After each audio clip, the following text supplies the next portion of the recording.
1 tahun, jangankan 20% dikasih semuanya pun belum tentu cukup. Ya mudah-mudahan ada peluang kalau undang-undang PA ya konsultasi itu untuk sektor pendidikan ada 30%. Ya kita mengupayakan juga memperlesornya, mudah-mudahan tahun 2009 uang pendidikan itu ada 30%. Kemudian ada juga yang kita lakukan usahanya, misalnya ada potongan seperti uang kemarin, satu orang guru dipotong 15%. Sebenarnya ketika saya buka undang-undang aturan semacam tidak ada aturan yang harus potong 15%. Tetapi itu diperlakukan dinas. Sekarang kita lagi lakukan pressure, ya mudah-mudahan hubungan bapak dan ibu bisa kita lakukan pressure sehingga tidak lagi terjadi pemotongan dana yang sedikit itu.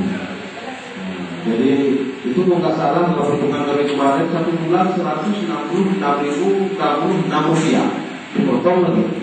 Yang maunya jadi dipotong lah. Jadi hal ini pun sedang kita lakukan pengawasan.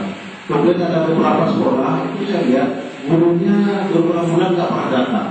Sebenarnya dalam aturannya itu jelas. Satu bulan dia nggak datang nggak boleh ngambil gaji kita.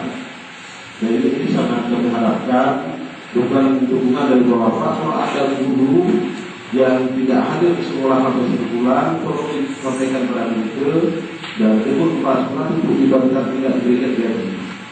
Kalau 3 bulan yang tidak ada ya tidak usah beri gaji 3 bulan. Tidak punya ada yang gaji. Itu ada aturan yang jelas.